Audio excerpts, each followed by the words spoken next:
The morning sun filtered through the lace curtains of the master bedroom as Evelyn Ashworth stirred awake to a familiar sound, the gentle clink of porcelain on the silver tray her husband carried each morning.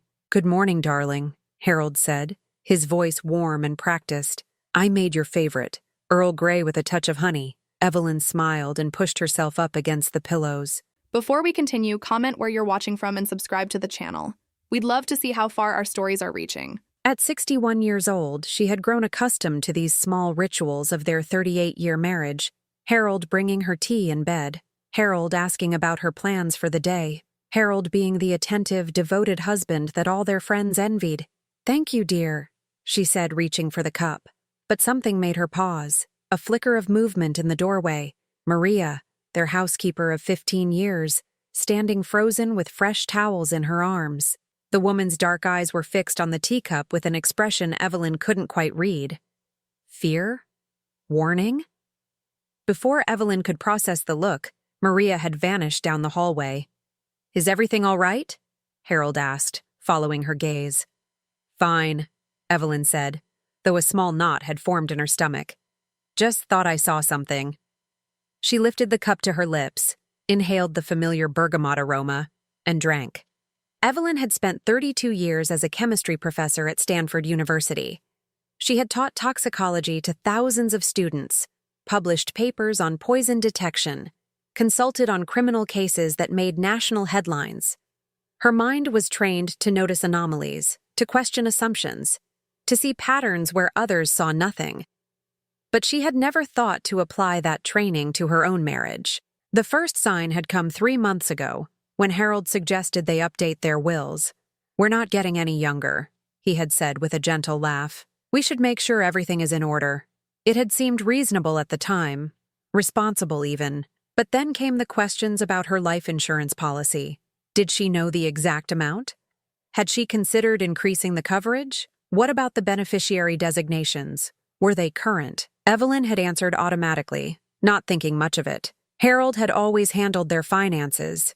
It was natural that he would want to know these things. Then there was the new interest in her health. "You seem tired lately," Harold would say. "Are you sleeping enough? Have you talked to Dr. Patterson about your heart?" Evelyn's heart was perfectly fine. She had just had a complete physical 2 months ago, and every test had come back normal. But Harold kept bringing it up, kept suggesting she see specialists, kept expressing concern about her stress levels and blood pressure. At first, she had been touched by his attention. After years of feeling invisible in her own marriage, Harold always at the office, always traveling for business, always too busy to notice her, this sudden interest felt like a gift. Now, sitting in bed with the empty teacup in her hands, she wondered if it was something else entirely. "Stop it," she told herself firmly. "You're being paranoid. Harold loves you. He's always loved you." But the voice in her head, the one that had helped her solve countless chemical puzzles over the decades, refused to be silenced. That afternoon, Evelyn found Maria in the laundry room, folding sheets with trembling hands. "Maria?" Evelyn said softly, closing the door behind her. "Is there something you want to tell me?" The housekeeper's face went pale, her hands stilled on the fabric. For a long moment, she said nothing. "I don't know what you mean, Mrs. Ashworth. This morning, the way you looked at me, at the tea." Maria's eyes darted to the closed door, as if expecting someone to burst through at any moment. When she spoke, her voice was barely above a whisper. "I cannot say, ma'am. I need this job. My children—" "Maria." Evelyn stepped closer, her voice gentle but firm. "If there's something wrong, I need to know. Whatever it is, I promise you'll be protected." The housekeeper's lower lip trembled. Tears welled in her dark eyes. She opened her mouth to speak. The door swung open. "There you are," Harold said cheerfully, his bulk filling the doorway. "I've been looking all over for you. I thought we might go out for dinner tonight. That Italian place you like." Maria immediately bent back over the laundry, her face hidden.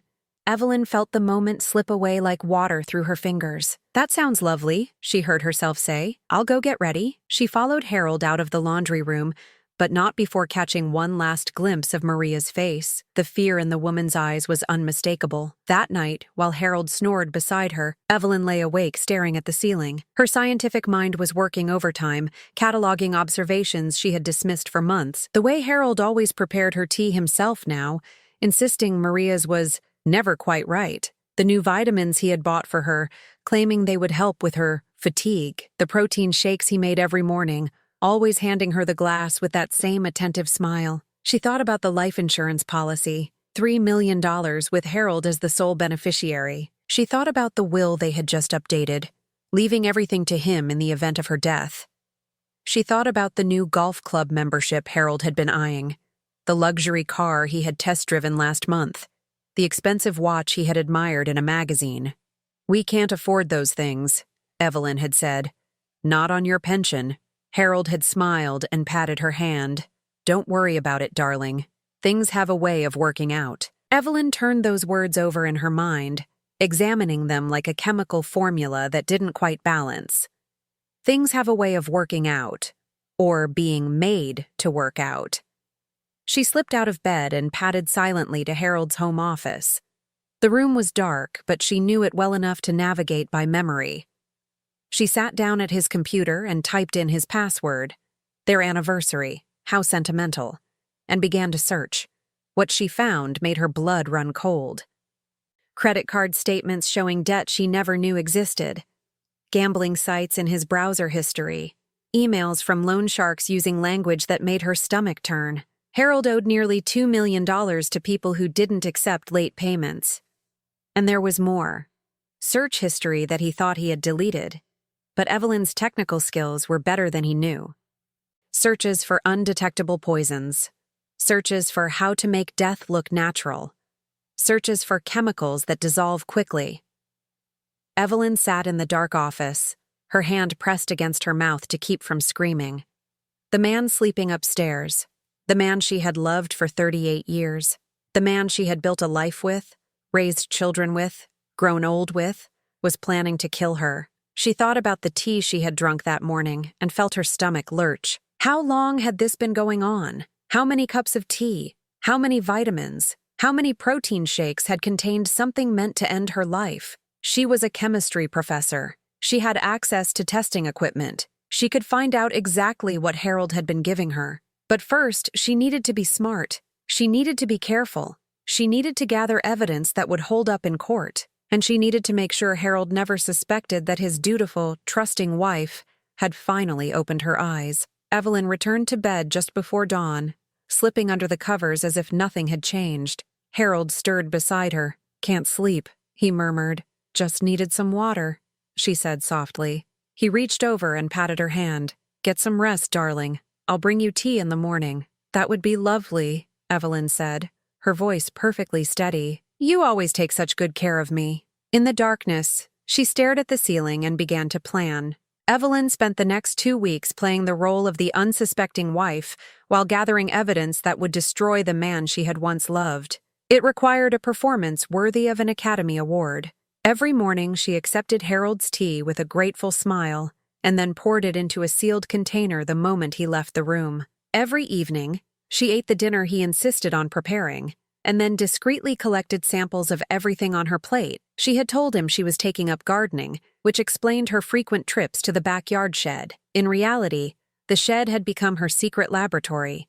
She had quietly retrieved equipment from her old university office: spectrometers, centrifuges, testing kits that could identify trace chemicals in any substance. Her former colleagues had been happy to help. "Finally getting back into research?" Dr. Patterson had asked when she borrowed the portable mass spectrometer. Evelyn had smiled and nodded. Something like that. The results confirmed her worst fears. The tea contained thallium, a heavy metal poison that was nearly tasteless and colorless. In small doses over time, it would cause fatigue, hair loss, and eventually heart failure. To any doctor performing an autopsy, it would look like natural causes. A 61-year-old woman with a weak heart. A tragedy, but not unexpected. Harold had been poisoning her for at least 3 months, perhaps longer. Evelyn sat alone in her makeshift lab, staring at the test results, and felt something cold settle into her bones. Not fear. She had moved past fear. This was something harder, sharper, the crystallization of betrayal into something that could cut. She thought about their 38 years together, the early days when they had been young and hopeful, when Harold would bring her flowers for no reason and they would stay up all night talking about their dreams, the middle years of raising children and building careers, of soccer games and science fairs and family vacations. The gradual drift apart as Harold threw himself into his work and she into hers. She had always believed that underneath the distance, underneath the silences and the missed dinners and the separate bedrooms, there was still love, dormant perhaps, neglected, certainly, but still there, like embers waiting to be rekindled. She had been wrong. The man she had married was a stranger, worse than a stranger, a predator who had been slowly killing her while she brought him coffee and asked about his day. Evelyn wiped her eyes with the back of her hand. She had no time for tears. She had work to do. The next phase of her investigation focused on Harold's financial situation. She hired a private investigator, paying in cash, using a friend's address, and within a week had a complete picture of her husband's secret life. The gambling had started 5 years ago, around the time Harold retired. What began as weekend poker games with friends had escalated into online betting, then casino visits, then desperate attempts to win back losses that only led to bigger losses. It was a pattern the investigator had seen before, a successful man, suddenly without purpose, seeking the thrill of risk to replace the thrill of work. Harold owed money to a network of illegal gambling operations connected to organized crime. The interest alone was more than his pension could cover. He had already liquidated his retirement accounts, taken out a second mortgage on their home, forging Evelyn's signature, and borrowed from loan sharks who had made it very clear what happened to people who didn't pay. The investigator had included photographs, men with dead eyes and scarred knuckles, meeting Harold in parking lots and back alleys, records of wire transfers to offshore accounts, threatening voicemails that Harold had saved, perhaps as evidence of his own victimhood, but which now served as evidence of his desperation. The life insurance policy was his only way out. $3 million. Payable upon Evelyn's death. Her death would save his life. It was that simple. Evelyn read the investigator's report 3 times, committing every detail to memory. Then she burned it in the backyard fire pit and scattered the ashes. She needed one more piece of the puzzle. She needed Maria. The opportunity came on a Thursday afternoon when Harold announced he was going to play golf. Evelyn watched from the window as his car disappeared down the driveway, then found Maria in the kitchen, scrubbing pots with the intensity of someone trying to clean away more than just grease. "He's gone," Evelyn said quietly. "We can talk now." Maria's hands stilled. She didn't turn around. "I know what he's been doing," Evelyn continued. "I've tested the tea. I know about the thallium." The pot clattered into the sink. Maria spun around, her face twisted with anguish. "Mrs. Ashworth, I wanted to tell you. So many times I wanted to tell you. But he said he would have me deported. He said he would hurt my children. I couldn't." "Maria." Evelyn crossed the kitchen and took the woman's trembling hands. "I'm not angry with you. I need your help." The story came pouring out. Maria had discovered what Harold was doing 6 weeks ago, when she had accidentally seen him adding something to the tea. She had confronted him, terrified but brave, and he had responded with threats that made her blood run cold. He knew that Maria's visa had expired 2 years ago. He knew where her children went to school. He knew where her elderly mother lived in Guatemala. If Maria said one word to anyone, police, Evelyn, anyone, he would destroy everything she loved. So Maria had stayed silent, watching in horror as her employer was slowly poisoned by her husband. The guilt had been eating her alive. She had lost weight. She couldn't sleep. Every cup of tea she watched Evelyn drink felt like a knife in her heart. "The morning with the tea," Evelyn said. "You tried to warn me." Maria nodded, tears streaming down her face. "I couldn't let him do it anymore. Not when I saw how weak you were getting. But he saw me looking. And afterward, he told me if I interfered again, he would make a phone call that would have immigration at my door within the hour." Evelyn squeezed Maria's hands. You saved my life. If you hadn't looked at me that way, I might never have started questioning. I might never have found the truth until it was too late. What are you going to do, Mrs. Ashworth? Evelyn smiled, but there was no warmth in it. I'm going to make sure Harold never hurts anyone again. And I'm going to make sure you and your family are protected. But I need your help. Anything. Maria whispered. Whatever you need.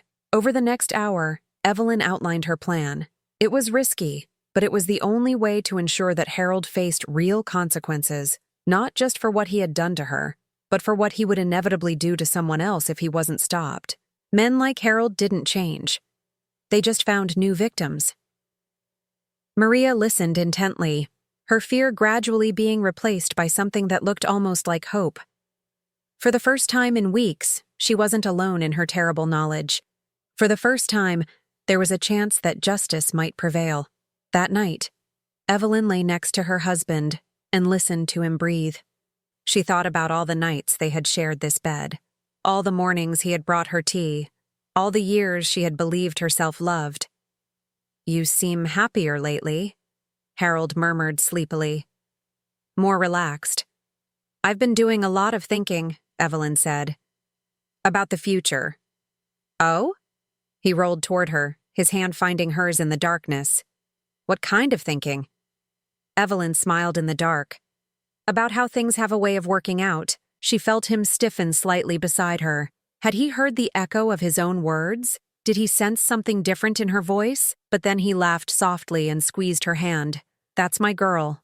Always the optimist. He fell asleep within minutes, secure in the belief that his plan was proceeding exactly as intended. His wife was getting weaker. The poison was working. Soon, he would be free of his debts, free of his marriage, free to start a new life with $3 million in his pocket. He had no idea that the woman beside him was not getting weaker at all. She had stopped drinking the tea 2 weeks ago, and she was just getting started. The morning started like any other.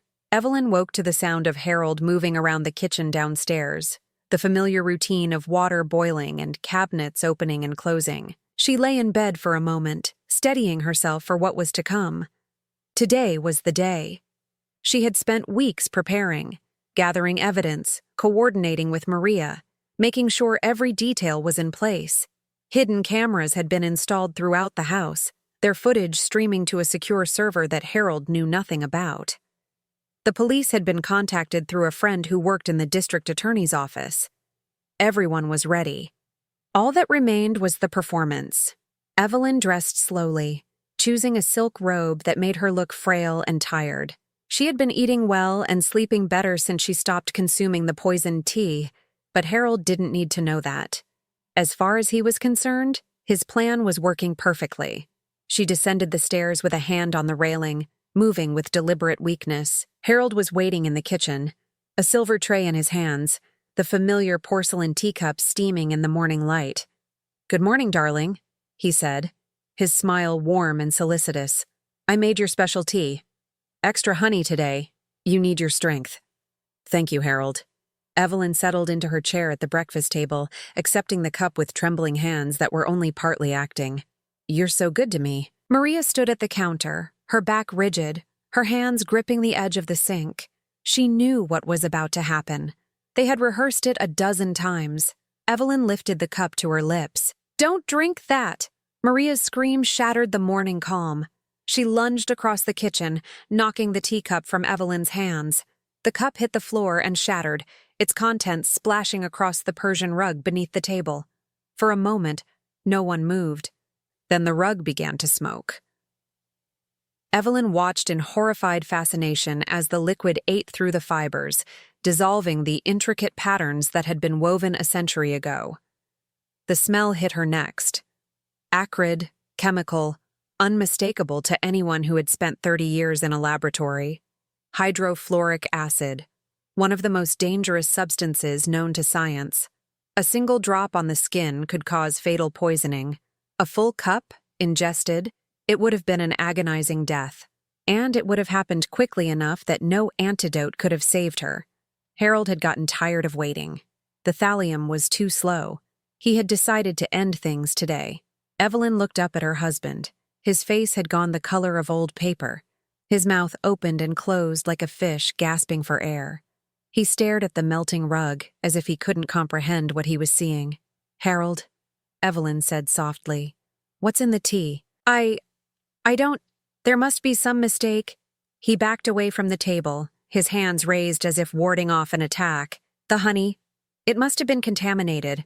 I don't know how." "The honey." Evelyn's voice was flat. "That's your explanation. Contaminated honey that happens to contain hydrofluoric acid." "Evelyn, please, you have to believe me." She picked up her phone from the table. The same phone she had placed there that morning. Its camera already recording, its connection to the police already live.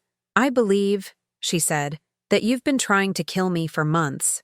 I believe you've been poisoning my tea with thallium since at least January. And I believe that when that wasn't working fast enough, you decided to use something more immediate." Harold's face cycled through emotions: confusion, denial, fear, and finally something that looked almost like relief. The mask was cracking. The charming husband, the devoted partner, the concerned caretaker, all of it was falling away, revealing the desperate, cornered animal beneath. "You don't understand," he said, his voice rising. "I had no choice. The people I owe money to, they were going to kill me. They were going to hurt our children. I had to do something." "So you decided to murder your wife." "It wasn't supposed to be like this," Harold was shouting now, all pretense of innocence abandoned. "If you had just died quietly, no one would have known. The insurance money would have paid off my debts. Everyone would have thought it was natural causes.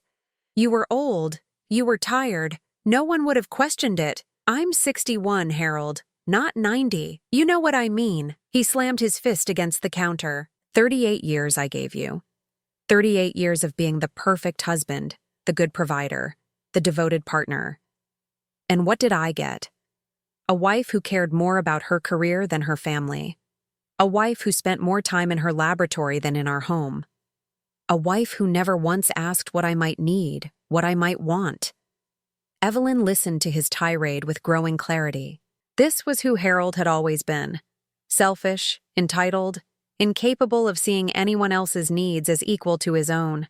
She had just been too blind, too hopeful, too desperate to believe in the marriage she thought she had, to see it. "So this is my fault," she said quietly. "I drove you to poison me. I didn't want to do it." Tears were streaming down Harold's face now. Tears of self-pity, not remorse.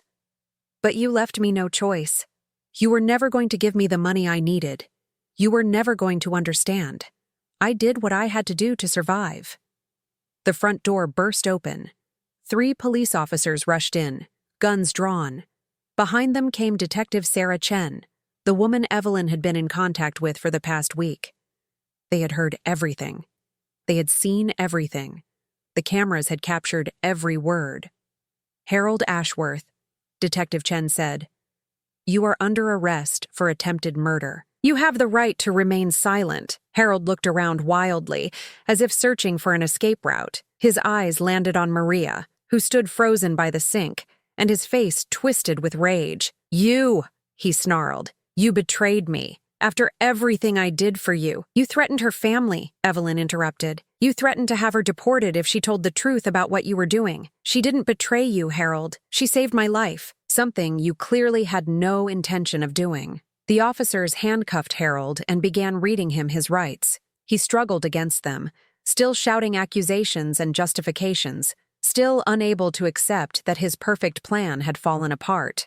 Evelyn watched them drag her husband out of the kitchen, through the house they had shared for 3 decades, past the photographs of their children and grandchildren, past the memories of a life that had been built on lies. She felt nothing. No grief, no anger, not even satisfaction, just a vast, empty numbness where her marriage used to be. Maria appeared at her side, tears streaming down her face. "Mrs. Ashworth, I'm so sorry. I should have told you sooner. I should have been braver."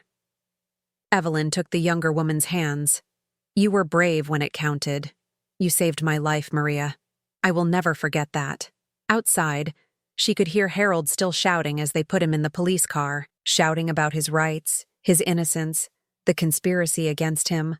Some people never stopped lying. Even when the truth was melting the rug beneath their feet, Evelyn looked down at the ruined Persian carpet, a wedding gift from her mother, destroyed by the same poison her husband had meant to pour down her throat. Some things couldn't be salvaged. Some damage was too deep to repair. But standing in her kitchen, surrounded by the evidence of her husband's betrayal, Evelyn realized that she herself was not among those ruined things. She was still here, she was still alive, and she was just getting started. The arrest of Harold Ashworth made national news. "Retired executive arrested for attempted murder of wife with acid," screamed the headlines. "Chemistry professor survives poisoning by husband." "Heroic housekeeper saves woman from deadly tea." The story had all the elements that media loved: betrayal, science, a woman who refused to be a victim, and a dramatic rescue at the last possible moment. Evelyn found herself at the center of a storm she had never anticipated. Reporters camped outside her home, their vans blocking the driveway, their cameras catching every movement behind the curtains. Interview requests flooded her inbox. Morning shows, evening news, podcasts, documentaries. Her phone rang so constantly that she eventually had to turn it off just to sleep. Her children flew in from across the country, horrified and disbelieving, struggling to reconcile the father they had known with the monster who had tried to murder their mother. "How did we not see it?" her daughter Catherine asked, tears streaming down her face. "He was always so normal, so loving. Every Christmas, every birthday, every family vacation. Was it all a lie?" "I don't know," Evelyn admitted. "I've been asking myself the same question. Maybe he changed over time. Maybe he was always this way underneath. Maybe I just didn't want to see it." Her son Michael was angrier. He paced the living room like a caged animal, his hands balling into fists every time Harold's name was mentioned. "I want to testify against him. I want to look him in the eye and tell him exactly what I think of him. He was my father, and he tried to kill my mother. How am I supposed to process that?" "You'll have that chance," Evelyn promised. "We all will." The prosecution's case was overwhelming. They had the video footage from Evelyn's hidden cameras, including Harold's full confession in the kitchen. They had the chemical analysis of the tea, both the thallium-laced versions from previous weeks and the hydrofluoric acid from the morning of the arrest. They had Harold's search history, his gambling debts, his communications with loan sharks. The forensic evidence alone would have been enough to convict. Evelyn's laboratory analysis had been thorough and meticulous. 30 years of training had taught her how to document evidence in ways that would hold up under any scrutiny. Every sample was properly preserved. Every test was properly conducted. Every result was properly recorded. And they had Maria. The housekeeper's testimony was devastating. She described in detail how she had witnessed Harold adding substances to Evelyn's tea, how he had threatened her and her family to keep her silent, how she had lived in terror for weeks while watching her employer being slowly poisoned. "Every morning," Maria testified during her deposition, "I would pray that today would be the day I found the courage to speak. And every night I would lie awake thinking about my children, about what would happen to them if Mr. Ashworth made that phone call to immigration. I was trapped. I knew what he was doing was wrong, but I couldn't see a way out." The defense tried to discredit her, pointing out her expired visa, suggesting she had motive to frame Harold, claiming she was an unreliable witness whose testimony was tainted by her own legal vulnerability. But Maria stood firm under cross-examination, her quiet dignity more powerful than any argument the defense could muster. "I am not proud of what I did," she said, looking directly at the defense attorney. "I stayed silent when I should have spoken, but I am not the one who put poison in that tea. I am not the one who planned to murder a woman for insurance money. I made mistakes. Ashworth committed crimes." True to her word, Evelyn had already begun the process of protecting Maria. She had hired the best immigration attorney in the state, who was working to secure legal status for Maria and her children through a special visa for crime victims who cooperate with law enforcement. Whatever happened at the trial, Maria would not be deported. Her courage would be rewarded, not punished. The trial was scheduled for 3 months after the arrest. In the meantime, Evelyn found herself living a strange double life, dealing with the aftermath of her husband's betrayal while simultaneously becoming an unlikely public figure. Women reached out to her from everywhere. Women who had survived similar experiences. Husbands who had tried to poison them. Partners who had beaten them. Men who had looked them in the eye and sworn love while plotting their deaths. They saw in Evelyn a symbol of survival, a proof that it was possible to escape, to fight back, to win. She read every letter. She responded to as many as she could, and she began to understand that her story was not just her own. It belonged to every woman who had ever been trapped by a man who claimed to love her. One letter in particular stayed with her. It came from a woman in Ohio named Sandra, who wrote, "I watched my mother die when I was 12. Everyone said it was a heart attack, but I always knew something was wrong. My father remarried within a year and moved us across the country. Now I'm 45, and I've been thinking about this my whole life. Your story made me realize I need to find out the truth. Thank you for giving me the courage to look." Evelyn wept when she read those words. How many other Sandras were out there? How many children had watched their mothers die, never knowing the truth? How many killers had gotten away with murder simply because no one thought to question the grieving husband? She began to see her situation differently. This wasn't just about justice for herself. It was about creating a precedent, about showing the world that women could fight back, that science could reveal the truth, that no husband was above suspicion simply because he brought his wife tea in bed. The gambling debts, however, proved to be an unexpected complication. The loan sharks Harold owed money to were not the kind of people who accepted, "my assets are frozen," as an excuse. 3 weeks before the trial, Evelyn received a phone call from Detective Chen. "We've arrested 2 men outside your home," the detective said. "They were carrying weapons and had your photo in their car. We believe they were sent by the people your husband owes money to." Evelyn felt the blood drain from her face. They were going to hurt me? Or worse? It seems Harold's creditors have decided that if they can't collect from him, they'll collect from you, either through intimidation or through the life insurance policy, which would still pay out if you died from causes unrelated to Harold's case. "We're putting you under protective custody until the trial is over." She spent the next 3 weeks in a safe house, surrounded by armed guards, cut off from the life she had known. It was isolating and frightening, but it also gave her time to think, to prepare, to steel herself for what was to come. She used the time productively, working with prosecutors to refine her testimony, reviewing the evidence until she could recite it from memory, preparing herself for the defense's inevitable attacks on her credibility. The night before the trial began, Evelyn sat alone in her temporary bedroom and wrote a letter to her children. "Whatever happens tomorrow," she wrote, "I want you to know that I don't regret any of this. I could have stayed silent. I could have died quietly, just as your father intended. But I chose to fight. I chose to live. And I chose to make sure that what happened to me could never happen to anyone else. Not without consequences." She signed the letter and sealed it in an envelope. Tomorrow she would face the man who had shared her bed for 38 years. The man who had brought her tea every morning while plotting her death. Tomorrow she would show him what a chemistry professor was capable of when she decided to fight back. The courtroom was packed to capacity.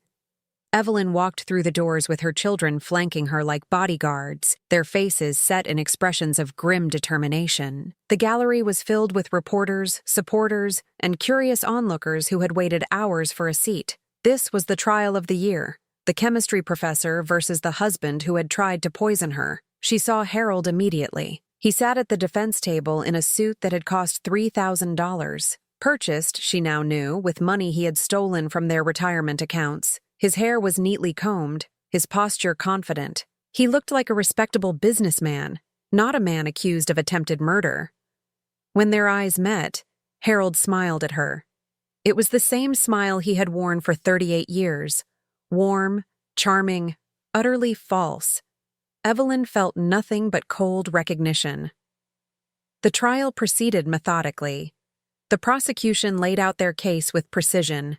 The hidden cameras, the chemical analysis, the financial records, the threatening messages to Maria. Each piece of evidence was another brick in the wall being built around Harold Ashworth. Then came Evelyn's testimony. She had prepared for this moment for months. She knew every question the prosecutor would ask, every document she would need to reference, every scientific term she would need to explain for the jury. But nothing could truly prepare her for the experience of sitting in a witness box, facing the man she had loved for 4 decades, and describing how he had tried to kill her. "Mrs. Ashworth," the prosecutor began, "can you describe what you found when you analyzed the tea your husband had been giving you?" "The tea contained thallium sulfate," Evelyn said, her voice steady and clear. "Thallium is a heavy metal that was once commonly used in rat poison. It's nearly tasteless and colorless, which makes it an effective poison for someone who wants to avoid detection. In small doses over time, it causes symptoms that can easily be mistaken for natural illness: fatigue, hair loss, nerve damage, and eventually heart failure." She saw several jurors lean forward, their faces pale. "Based on my analysis, my husband had been adding approximately 0.2 milligrams of thallium to my morning tea for at least 3 months. At that dosage, I would have experienced a gradual decline in health. My death would likely have been attributed to natural cardiac failure. And the tea from the morning of the arrest? That contained hydrofluoric acid, a highly corrosive substance that would have caused immediate internal burns upon ingestion.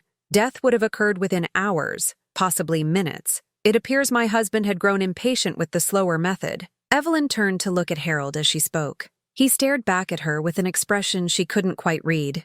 Anger, perhaps, or fear, or simply the blankness of a man who knew he had been caught. "You taught toxicology for 30 years, the prosecutor continued. "In your professional opinion, was there any way your husband could have accidentally added these substances to your tea?" "None whatsoever. Thallium sulfate is not a household chemical. Neither is hydrofluoric acid.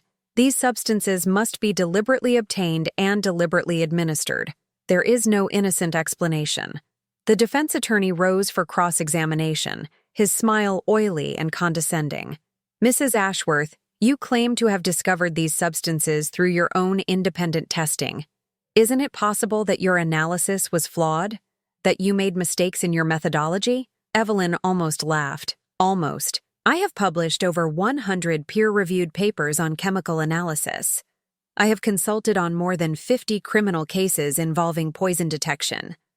I have trained hundreds of students who now work in forensic laboratories around the world. My methodology was not flawed. But you're not exactly an unbiased party, are you? You have every reason to want to see your husband convicted." "I have every reason to want the truth," Evelyn corrected. "That's what scientists do. We follow the evidence wherever it leads. In this case, the evidence leads directly to your client." The defense attorney tried several more angles, suggesting that Maria had poisoned the tea to frame Harold, that Evelyn had manufactured the evidence herself, that the whole thing was an elaborate scheme to gain sympathy and attention. Each theory was more absurd than the last, and Evelyn dismantled them with the precision of a surgeon removing a tumor. Then came the moment she had been waiting for. "Mrs. Ashworth," the defense attorney said, "isn't it true that your marriage was troubled? That you and the defendant had grown apart over the years?" "Yes," Evelyn said calmly. "Our marriage was troubled. My husband worked constantly, traveled frequently, and showed little interest in maintaining our relationship. I spent many years feeling lonely and unloved. So you had motive to want revenge against him. I had motive to want a divorce, not to frame him for attempted murder." Evelyn leaned forward, her eyes fixed on Harold. "I didn't need to manufacture evidence, counselor. Your client provided all the evidence himself. The thallium in my tea, the acid in my teacup, the confession he made in my kitchen, on camera, when he thought no one was watching." She paused, letting the silence stretch. "You spent 38 years underestimating me, Harold." Her voice dropped, carrying through the silent courtroom like ice cracking on a frozen lake.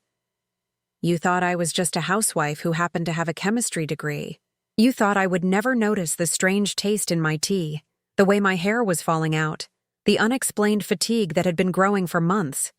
Harold's face had gone pale. His lawyer was tugging at his sleeve, but he couldn't look away from his wife. "You thought you were so clever," Evelyn continued. "Researching poisons online, buying thallium through shell companies, counting down the days until you could collect your insurance money and pay off your gambling debts. You thought you were the smartest person in the room." She stood up in the witness box, ignoring the prosecutor's surprised expression. But you forgot one thing, Harold. You forgot who I am. I taught toxicology for 30 years. 30 years. I have written textbooks on poison detection. I have helped convict a dozen murderers who thought they could get away with it. And you pathetic, stupid, arrogant man? You thought you could kill me with chemicals? Her voice rose, filling every corner of the courtroom. I recognized the thallium by the way it changed the taste of my Earl Grey. I identified the symptoms before they became dangerous. I collected evidence while you thought you were watching me die. Every cup of tea you made me, Harold, I analyzed in my laboratory. Every pill you gave me, I tested. Every meal you prepared, I sampled. She leaned forward, her eyes blazing. You tried to kill a chemistry professor with poison. That's like trying to drown a fish. The only thing you poisoned was your own future. And now, every student I ever taught, every paper I ever published, every case I ever consulted on, all of that expertise is going to be used to put you in prison for the rest of your miserable life. The courtroom erupted. The judge banged his gavel, calling for order. Harold was shouting something, his lawyers trying to restrain him, but Evelyn stood perfectly still in the witness box, watching her husband's world collapse around him. She had waited 38 years to speak the truth. It had been worth every second. 5 years later, Evelyn stood at the podium of Stanford University's largest auditorium, looking out at a sea of faces, students, professors, journalists, and survivors who had traveled from across the country to hear her speak. At 66 years old, she had accomplished more in the past 5 years than in the previous 6 decades combined, and she was just getting started. When I was your age, she began, her voice carrying clearly through the packed room, I thought science was about laboratories and equations, about controlled experiments and peer-reviewed papers. I didn't understand that science could also be a weapon, a way to fight back against those who would harm us. The verdict had come down 3 days after her dramatic courtroom testimony. Guilty on all counts: attempted murder in the first degree, aggravated assault with a deadly substance, conspiracy to commit insurance fraud. The jury had deliberated for less than 2 hours. Harold Ashworth was sentenced to life in prison without the possibility of parole. The judge had been particularly harsh in his sentencing remarks, citing the calculated, cold-blooded nature of the crime and the extraordinary betrayal of marital trust. Evelyn had watched her husband being led away in handcuffs, his expensive suit replaced by an orange jumpsuit, his confident smile finally and permanently erased. She had felt no satisfaction, only a deep, weary relief that it was finally over. But it wasn't over. Not really. It was just beginning. The weeks after the trial brought a flood of attention that Evelyn hadn't anticipated. Her story had touched something in people, not just women who had survived similar abuse, but anyone who had ever been underestimated, overlooked, or dismissed. The letters kept coming. Thousands of them, from all over the world. Women who had escaped abusive relationships after seeing her testimony. Men who had recognized warning signs in their own marriages. Scientists who had been inspired to use their skills for justice. Young people who had decided to study chemistry or forensics because of her example. Each letter represented a life touched, a mind changed, a future redirected. Evelyn read every single one. And Sandra, the woman from Ohio who had wondered about her mother's death for 33 years, had finally found the truth. With Evelyn's help, she had contacted forensic experts who analyzed samples preserved from her mother's autopsy. The results confirmed what Sandra had always suspected. Her mother had been poisoned by her father, who had died years ago without ever facing consequences.